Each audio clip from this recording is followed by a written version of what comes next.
Jom ikut I pergi rumah Mak Yu sekarang. Tak habis lagi ke pasal benda ni? Farid kan dah cakap dengan kita dengar dah pasal... Bella. Mak Yu dah tak ada.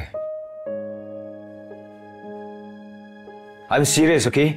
Kalau you tak percaya dengan I, tak apa, okay? Adam dah hantar video. Jenazah ada kat rumah sekarang ni dan diorang semua tengah tunggu you.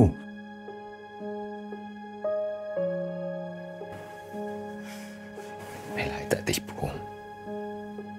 Mak you dah tak ada.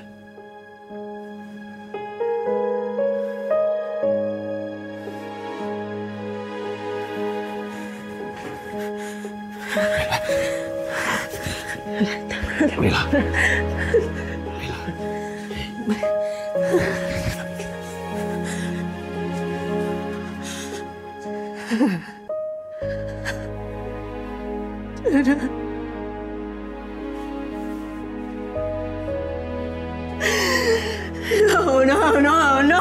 No. Tipu I kan? You tipu I. Apa you cakap ni? Apa benda you cakap ni? No. Diam.